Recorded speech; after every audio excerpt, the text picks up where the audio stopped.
지구상 가장 큰 규모의 축구 축제에 베트남이 참가할 수 있는 가능성이 생겼다. 최근 피파의 한 발표에 베트남 축구계가 술렁이고 있습니다. 2026년 월드컵 본선 진출국이 기존 32개국에서 48개국으로 늘어나서 아시아의 본선 진출권이 기존 4.5장에서 8.5장으로 늘어난다는 보도였습니다. 박항서 감독 영입 이후 몇 년에 걸쳐 축구 실력이 급상승했다는 평가를 받는 베트남은 흥분을 감추지 못했습니다. 그동안 베트남은 아시아 축구 강국에 막혀 월드컵 본선 무대와 단 한 번도 연이 닿지 않았지만 이번 카타르 월드컵 최종 예선에서는 역대 최고 성적을 냈기에 앞으로 해볼 만하다고 보고 있는 것입니다. 그런데 여기에 국가대표와 프로축구 모두 망했다는 말을 듣고 있는 중국도 희망을 보고 있습니다. 피파에 보이지 않는 정책적 배려에도 불구하고 중국은 축구 붕괴에 가까운 위기를 겪으면서 8.5장이 걸린 2026년 월드컵에서도 본선행이 쉽지 않을 것이라는 전망이 나오는 것입니다. 그래도 지난 최종 예선에 중국은 9위를 했고 베트남은 13위를 했기에 4.5장이 걸린 본선행은 감히 넘보지 못하지만 이제는 모두가 지금부터 잘 준비한다면 꿈의 무대를 밟을 수 있다는 기대를 하고 있습니다. 베트남 매체 베트남넷은 변경된 아시아 예선 절차는 베트남 그리고 하이팀들에게 기회가 생겼다는 뜻이라며 지금의 약 2배의 본선행 티켓이 풀리기 때문에 현실적으로 더 와닿는다 라고 전했습니다. 그러면서 베트남 축구협회는 역사에 남을 수 있도록 최선의 방법으로 계획과 목표를 설정해야 한다라고 조언했습니다. 마지막에 가장 중요한 이야기를 했는데 베트남넷은 재정적인 지원도 풍족해야 한다 라고 했습니다. 4년 뒤 열리는 월드컵을 내다보고 장기 계획을 잘 세우기 위해선 흔들림 없이 팀을 잘 이끌 수 있는 감독이 필수적인데 베트남에선 이에 대한 적임자는 바로 박항서 감독이라고 말하고 있습니다. 그런데 문제는 현재 베트남 A 대표팀을 이끄는 박항서 감독이 오늘 2023년 1월 계약이 만료된다는 것입니다. 박항서 감독은 베트남에서 영웅 대접을 받았지만 그저 환호만 받은 것은 아니었습니다. 박항서 감독은 베트남 축구 역사상 있을 수 없는 엄청난 업적을 세워 영웅이라 불렸음에도 불구하고 2020년 스즈키컵 태국과의 준결승에서 패배하자 바로 베트남 언론들은 돌변해서 경질해야 한다고 말하기도 했습니다. 또한 박항서 감독은 베트남은 지난해 최초로 월드컵 아시아 지역 최종 예선에 올려놓았지만 7연패라는 참혹한 성적이 나오자 베트남 언론과 축구협회에서는 난리가 나기도 했습니다. 박항서 감독은 무려 6년 동안 베트남 축구 대표팀을 이끌어왔지만 베트남 축구협회의 바람과 다르게 계약을 연장하지 않을 가능성도 제기되고 있습니다. 또한 베트남이 박항서 감독을 잡으려고 해도 지금 그 어느 때보다 박항서 감독을 원하는 나라들이 늘어나고 있다는 보도가 나오고 있습니다. 이미 몇 해 전부터 베트남을 바꿔놓은 박항서 감독을 보면서 여러 국가들이 군침을 흘렸는데 이번에 월드컵 본선행 티켓이 늘어나면서 더욱더 박항서 감독을 잡을 것이라는 것입니다.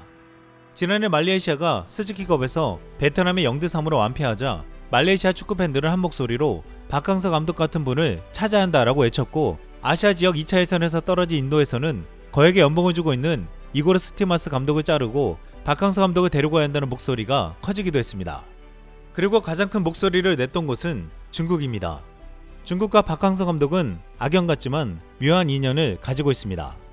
올해 이어 중국 축구 대표팀은 베트남과 카타르 월드컵 최종 예선 경기를 치렀습니다. 중국은 6경기에서 1승 2무 3패를 기록해 지게 되면 본선 진출이 완전히 좌절되는 상황이었습니다. 이미 베트남은 이 경기 전까지 7연패를 당해 본선 진출에 실패했기에 중국은 반드시 베트남만은 이겨야만 했습니다. 중국은 선수들에게 동기부여를 주기 위해 베트남전의 승리 보너스 600만 위안, 하나로 약 11억 원을 내걸기도 했습니다. 하지만 결과는 아시다시피 베트남의 3대1 대승이었습니다. 중국 축구팬들은 굴욕적이라며 분노하며 TV를 부수고 중국 축구 대표팀에게 귀국하지 말라고 격분했습니다. 거액의 돈을 쏟아부으며 큰소리치는 중국 축구 대표팀을 깨부순 것은 바로 박항서 감독이었습니다. 중국의 한 언론은 2018년 U23 아시안컵에서 중국은 조별 예선에서 탈락했지만 박항서가 이끄는 베트남이 결승에 올라 우즈베키스탄에 아깝게 지며 준우승을 차지한 것은 정말 놀랍다고 했습니다. 또한 박항서 감독이 히딩크 감독의 코치라고 했는데 히딩크보다도 대단하다고 치켜세웠습니다. 그런데 이 중국 언론이 실력만큼 주목해서 본 것은 박항서 감독의 연봉이었습니다. 박항서 감독은 베트남 감독으로서 위례없는 성공을 거두었지만 연봉이 고작 3억 원밖에 되지 않아 논란이 되었습니다. 2019년 11월 재계약을 하면서 연봉이 약 11억 원으로 인상되었지만 이 또한 업적과 다른 나라와 비교하면 적은 액수였습니다. 중국 언론은 박항서 연봉이 중국 대표팀을 맡았던 리피 감독의 90분의 1, 히딩크 감독의 20분의 1이라고 했습니다. 중국은 거액의 돈을 써서 세계 최고라는 감독을 데리고 왔지만 아무런 성과를 내지 못했는데, 베트남은 너무나도 몸값이 싼 박항서 감독을 선임해서 중국을 이기며 너무나도 큰 업적을 이뤄냈다고 했습니다. 이 중국 언론의 보도에 중국 네티즌들은 이런 반응을 보였습니다. 중국 축구는 돈이 전부입니다. 중국에 중국 슈퍼리그가 있다면 중국 축구는 아시아에서 최고여야 합니다. 소위 프로 선수라고 불리는 이들은 세계에서 가장 높은 급여를 받고 먹고 마시며 도박을 합니다. 국가대표팀의 경기는 신경 쓰지 않습니다. 박항서 감독님 대단하십니다. 현재 연봉에 101배 이상 드릴 테니 중국으로 오세요. 다른 것은 중요하지 않습니다. 이 한국인 연봉이 리피의 90분의 1에 불과하다는 것을 알 수 있습니다. 내가 보는 것은 돈뿐. 중국 축구의 현 상황은 축구협회 감독, 선수들의 생각이 매우 일관적이라는 것이다. 돈만 있으면 돼. 좋은 한국 코치를 선택하는 것이 합리적입니다. 중국 축구 대표팀은 이 코치에게 기술 지도를 요청해야 합니다. 중국 축구 감독 영입에 박항서 추천. 중국 축구는 그동안 거액을 썼지만 완벽하게 실패했습니다. 이 때문에 박항서란 감독의 실력에 놀랐지만 그의 낮은 몸값에 더욱 놀랐다고 했습니다. 그럼에도 베트남은 박항서 감독에게 최고 연봉을 주고 있다며 이를 깎자고 하지만 중국을 비롯한 많은 국가들은 이 연봉이 너무 낮다며 더 나은 대우를 해줄 테니 와달라고 하고 있습니다. 박항서 감독은 돈을 따라서 움직이지 않기 때문에 흔들리지 않는다고 하지만 새로운 동기부여가 된다면 새로운 도전을 할 수 있을 것으로 보고 있습니다.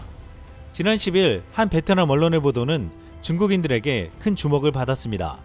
박항서 감독은 베트남에 가기 전에 중국 리그에서 감독을 할 기회가 있었지만 그렇게 하지 못했다는 것입니다. 박항서 감독은 한국에서 4년 동안 상무를 지도한 후 중국의 여러 구단에 연락을 했지만 문제가 생겨 출장을 가지 못했다라고 말하며 결국 새로운 도전을 하고자 베트남으로 향했다고 했습니다. 일부 중국 네티즌들은 이때가 박항서를 영입할 수 있는 좋은 기회였지만 놓쳤다라고 말했습니다. 베트남 축구협회는 적은 금액으로 최고의 성과를 낸 박항서 감독을 반드시 붙잡아야 한다는 말이 나오고 있는데, 최근 박항서 감독의 의미심장한 인터뷰 때문에 재계약에 대한 확신을 하지 못하고 있습니다. 박항서 감독은 올해 동남아시안 게임에서 금메달을 따고 대2연패를 하자 베트남 매체 탄옌과의 인터뷰에서 이렇게 말했습니다. 아내에게 보여주기 위해 금메달을 집에 가져갔다. 그녀 또한 매우 행복하다. 3년 전 나는 동남아시안 게임에서 우승 후 금메달을 다른 사람에게 줬다. 하지만 올해는 베트남 축구와 함께하는 마지막 대회가 되기 때문에 금메달을 갖고 싶었다. 올해 말 나는 공식적으로 베트남 축구협회와 계약을 만료한다. 인생은 만남과 이별로 가득 차 있다. 삶의 법칙에는 많은 것이 있기 때문에 그것은 또한 정상적인 일이다. 우리는 너무 집착하지 말고 앞을 내다보아야 한다. 개인적으로 베트남 축구에 할애할 시간이 하루밖에 남지 않더라도 최선을 다하겠다. 베트남 사람들은 저를 사랑하고 저는 베트남 사람들을 매우 존경한다. 이 땅에서 풍요로운 삶을 살고 있다는 것이 자랑스럽고 감동적이다.